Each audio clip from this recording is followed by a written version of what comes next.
Very unimpressed with that. That's not very good at all, and they shouldn't be doing that in my opinion. So they're just money grabbing, and that ain't on. There is quite a bit of lime scale around there. They do try and get you with the do you want to pay gift aid. I thought, well no, I don't even want to pay the entry fee. Why would I want to pay that and all? So yeah, I woke up a little bit angry. Today we're going to head to KEVINDALE campsite in Shropshire. We'll check out the campsite and its facilities. Then we'll go for a lovely walk and explore Stokesay Castle. Thanks for joining the adventure. Let's start living the dream.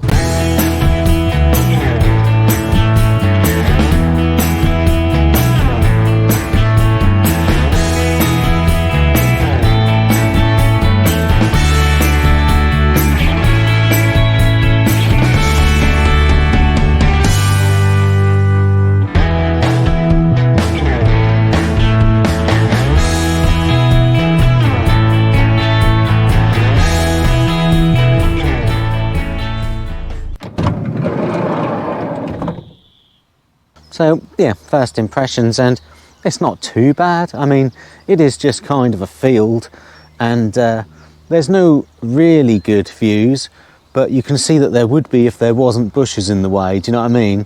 Like, I can see some nice hilltops in the distance, but they're slightly covered in every angle. Now, I am in the non-electric field. There is an electric field there, and that has better views. So this campsite you have to book through Pitch Up, and there are no prices on the website or any contact information at all on the website. So I booked. I made the mistake of booking for 2 people, so it charged me like just over £3 booking fee, and then it was going to tell me to give the owner £20 40p. I realised my mistake, and I phoned the owner because I then had his number through the Pitch Up email. So I phoned the owner and said, look, I made a mistake. Instead of having to rebook, can I just pay for one person the cash when I see you? And he's like, yeah, that's fine. So that's not too bad. That's pretty cheap. You know, that should have cost me £12 if I'd paid more attention to what I was doing when booking. But never mind anyway. But yeah, that's a pretty decent price. So it looks like it's going to be okay for that price. So because I had to ring the owner to ask if I could just pay for the one person, not the 2 people. Whoa, big red kite over there. Probably can't see it. That was really close. Yeah, he said to just turn up, go wherever I want, and he'll come see me at some point. I said I'll be out later on. And he said, well, if not, I can drop the money off at his house. He told me which house was his. I've completely forgot. I've got no idea what house he said. And it looks like a lot of them are like holiday lets, and I don't want to go and harass people. So hopefully I'll bump into him at some point. So one thing I do like about this campsite is it does say arrive whenever you want, ideally after 10, and leave whenever you want the next day. So no arrival or departure time. That's pretty good. I never come across that before. Yeah. So I've got the facilities behind me there. I'm not expecting too much from them, but hey, let's go check them out and see people. Who knows? Maybe they will blow my mind. Yeah. I was just chatting to another camper a minute ago, and he said on the field over there at weekends they have events called, I think he said it's called Dads, Dogs and Dads, Lads and Dogs or something, and they have a little pop-up bar there, £2.50 a pint. Well, that's really good. Yeah, really good. Yeah. So it looks like the bins are pretty decent, to be fair. I can see a recycle bin with glass on it, general waste, and cardboard and plastic. So yeah, bins are pretty decent. Happy with them, to be fair. Yeah. Grey waste point there. Chemical disposable point here. Yeah, never seen one like that before. Yeah. Ladies' toilets there. Let's go check out the men's. Little sink area here. Fridge, freezer. Yeah. Fridge and a freezer and a sink.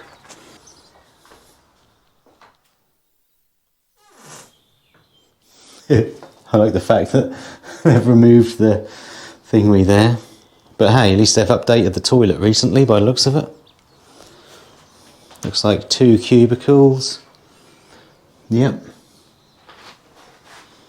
A shower. And a couple of sinks here. Yeah, I mean, they're not too bad. They've obviously updated the sinks and that. They look pretty good. I mean, the wall kind of does let it down, but at the end of the day, it's obviously just like an old barn building, so it's always going to be like that.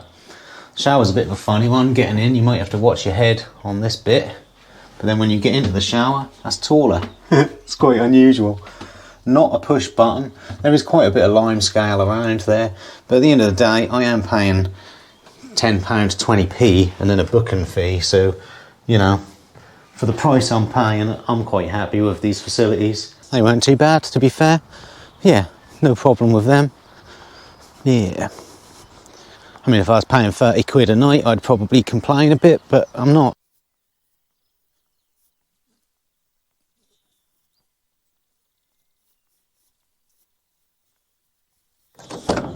Right, well then people, let's get out there and explore. Gonna head to Stokesay Castle. Check that out, eh? Let's start living the dream. Yeah.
So the castle is technically a fortified manor house, but it was all built between 1280s and 1290s. So yeah, pretty old. Yeah, I'm quite enjoying it. It was £12 to get in, English Heritage. It's not too bad, I suppose. Yeah. Quite quiet as well, so I'm quite happy with that. Yeah, living the dream. There's a lot of swallows flying in and around the ruins as well, which is really quite pleasurable. So that's probably the highlight for me, if I'm truthfully honest.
Yeah, some quite nice bits to walk around. Plenty of swallows keep flying in and out and around as well. So yeah, I like that. You know I like that. Some up there right now. You won't get to see them, but there's some up there, you can probably hear them.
Yeah, £12 ain't too bad, to be fair, for this place. It is English heritage. They do try and get you with the do you want to pay gift aid. I thought, well, no, I don't even want to pay the entry fee. Why would I want to pay that and all? But yeah, it's not too bad really. Quite an enjoyable day. Well, I couldn't spend a whole day here. So that was the fortified manor house. It's probably about an hour, maybe 45-minute walk from the campsite. Hard to say, I went the wrong way to start with. Luckily I spoke to a local and he put me on the right track. But yeah, probably an hour. Quite a nice walk, just down some little country lanes, no main roads, so yeah, that's pretty decent, to be fair. I really want to get my drone out in there and fly the drone around, but there were so many swallows about, I thought I'd never forgive myself if I killed one of the swallows. Yeah, it would have been an epic shot though, but you know, there were other people about, they wouldn't have liked that, I'm sure. Anyway, gonna head back now anyway, people. Looks like it's going to be a nice evening. Living the dream.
Check this out. I didn't notice this earlier. Nice little bit in the middle here with a little hammock. Yeah, pretty decent. I like it.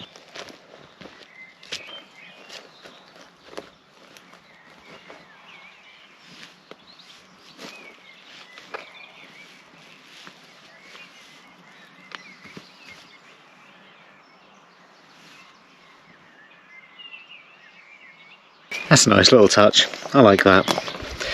Yeah. I've been and seen the campsite owner now and paid them the money, and yeah, really nice, friendly, helpful people. Yeah. I did ask, what time do I have to leave tomorrow? And they said, yeah, any time you want.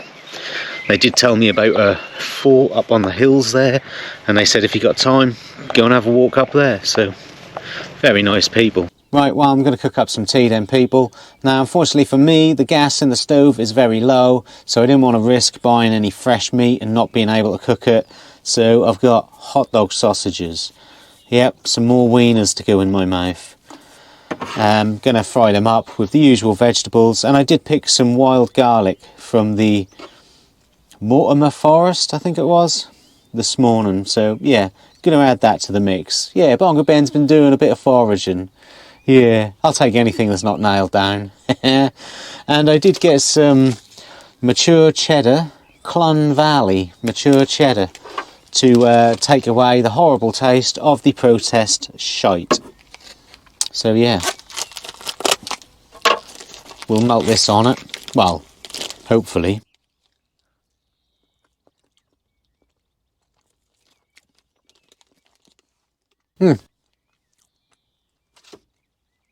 I mean, it just tastes like cheese, you know, mature cheese, but hey, pretty good. So yeah, going to cook the vegetables first, and then that way, if the gas does run out before the wieners and the cheese get added, at least they can be eaten cold. So that's the plan.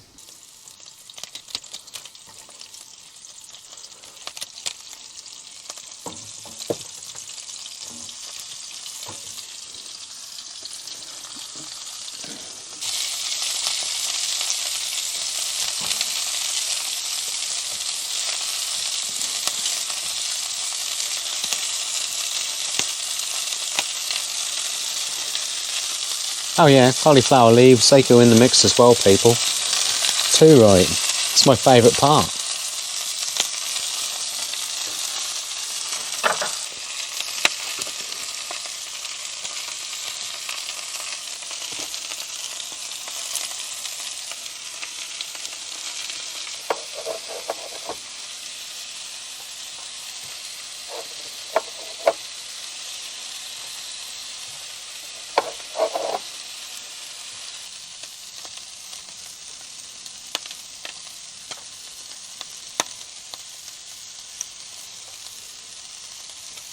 Right, well then people, let's check out these cheesy wieners.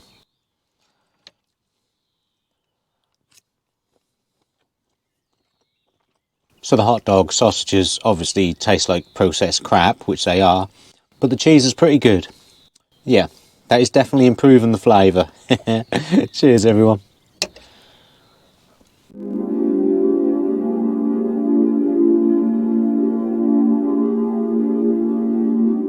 Well, that went down reasonably well, people. I mean, the cheese kind of saved the day with that. But anyway, I'm going to wash it down with a beer.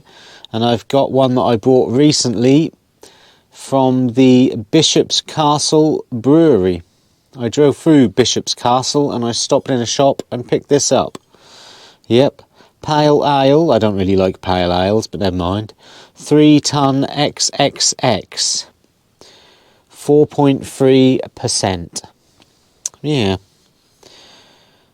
Our 17th century brewery holds tradition in the highest regards, which is why our real ales are made the traditional way and crafted with the finest ingredients to give each one its unique 3 tons brewery flavour. Since 1642. Is that a date? What? They screwed me. 4th, 25th. April 20, January, February, March. April 25th. 25th as in the year. Son of a... They sold me an out-of-date beer. Well, we all know that Bongo Ben is still going to drink it. Despite the fact it's out of date, that doesn't bother Bongo Ben. And despite the fact that he doesn't even like pale ale. I just like trying local stuff when I'm in the area, you know. And I thought, why not? We'll give it a go. So, I would like to thank a few subscribers who have bought me a beer recently. Thank you, Dan. Thank you, Sally. And thank you, East. But of course, I would like to thank all of you for watching the videos, because you're all helping me out by watching the videos. Cheers, everyone, to living the dream.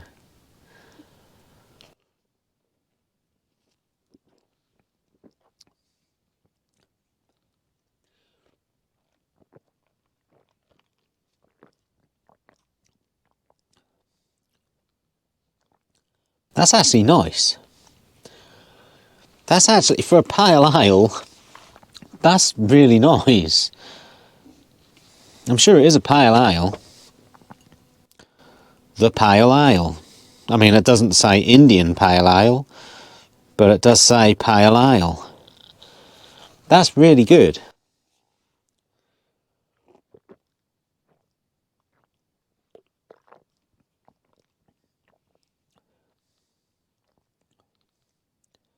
I'd go as far to say this is the best pale ale I've ever had. Yeah. Cheers.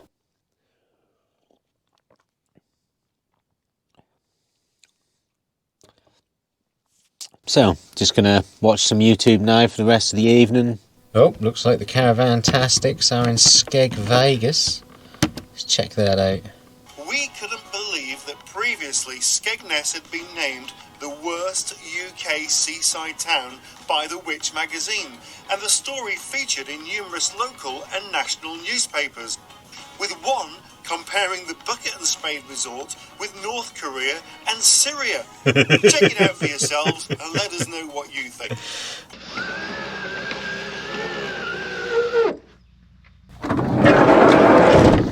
Morning, everyone. Yeah, I slept reasonably well last night. I mean, I did have a bit of a nightmare, and I woke up in the early hours of the morning and dreamt that someone had stolen the bumper and some other parts of the bongo, and the bongo was then a complete write-off. So yeah, I woke up a little bit angry, but then I realised I'm in the bongo, therefore it's all a dream. So yeah, all good in the end, people, all good in the end. But other than that, I slept reasonably well. So there is a train line literally just behind those bushes there, but there's only been like 3 trains going past. They're not very frequent at all, and there is a train station just over there, so they've actually been going very slow. They haven't been going past really fast, so it's not been too bad. But yeah, there is a train station like 5 minutes less than that just down the road, and you can get a train to Landrindo and Shrewsbury, so pretty good for that. There is also a bus stop just outside the campsite. Now I can't see on Google Maps where that bus runs to. It says there's no departures today, so yeah, I'll look into that anyway and write it on the bottom of the screen if I can find out any more information. There is a village shop as well, that's less than a mile away, and there is a supermarket slash garden centre less than 3 miles away, so yeah, that's pretty good. So they're clearly working on the campsite and trying to improve it. Like behind me here, they've just put in a load of new electric points, so yeah, that's good. And you could tell they'd been updating the bathroom, so you know, they're clearly working on the campsite. They haven't just got it and thought, that's good enough. So that's good. That shows that, you know, they're conscious of keeping stuff up to date and keeping on top of things. So yeah, I'm happy with this campsite. For the price, I think it's a good price. The toilet block was reasonable. I wouldn't say it was overly clean, but you know, for £10 a night, they were good facilities. So yeah, it's pretty decent to me, pretty decent. This field doesn't have an amazing view, but I did see on Google Maps last night that the field next to me there were people camping in that, so maybe I could have camped in that. That has good views, and the field behind me there has good views, but that's completely full with what I believe are seasonal people. So yeah, I like the campsite. I think it's for the price, it's pretty good price. You know, it's not the best £10 a night campsite I've stayed on, but it's not the worst by a long shot. So yeah, I'm happy. So the only real complaints I have, to be fair, aren't really anything to do with the campsite. It's to do with the fact that they use pitch up, and pitch up is a bit of a pain. For instance, it told me yesterday when I booked that there was limited to 5 pitches. Well, this field's empty. There's 10 marked pitches that I can see. Obviously it wasn't limited to 5 pitches. So, you know, why they do that, I don't know. But yeah, that's a bit stupid. And also it is very unfair, I find, that Pitch Hub charged twice the amount to book a pitch for 2 people as what it does to book for 1 person. It makes absolutely no difference to Pitch Up because it's still one booking. So they're just money grabbing, and that ain't on. That ain't on at all, really. Now, I do understand when a campsite charges more for 2 people than 1, because 2 people are gonna use more stuff like water, soap, toilet paper, and there's going to be more wear and tear. I mean, a campsite that's full of 50 people is a lot easier to maintain than a campsite that's full of 100 people. So, you know, double the amount of people makes a big difference. So I do understand why a campsite charges per person. I totally get that. But why Pitch Hub does is, to me, it's just wrong. I never realised they did that before until I accidentally booked for 2 people. So yeah, very unimpressed with that. That's not very good at all, and they shouldn't be doing that, in my opinion. Yeah. So yeah, luckily the campsite owners were lovely and friendly, and when I spoke to the bloke on the phone and said I booked for 2 people instead of paying for 2 when I see you, or instead of having to try and cancel my booking and make another booking, can I just pay for the 1? And he said yeah, that's fine, which I thought was great, because, you know, some people could be a bit awkward in that situation and think, no, I'm going to make him pay for 2. But they didn't. They're like, yeah, nah, no worries. So yeah, I thought they were really nice, helpful, friendly people. Yeah, I've enjoyed this campsite. I mean, sure, if I was paying like 25 quid, I'd probably be complaining a bit and saying, you know, ooh, not quite good enough, but 10 quid, yeah, you can't go wrong. Anyway, I'm going to pack up now and head off, people. If you've enjoyed any of this, like and subscribe, catch me on another adventure, keep living the dream, and I'll see you soon.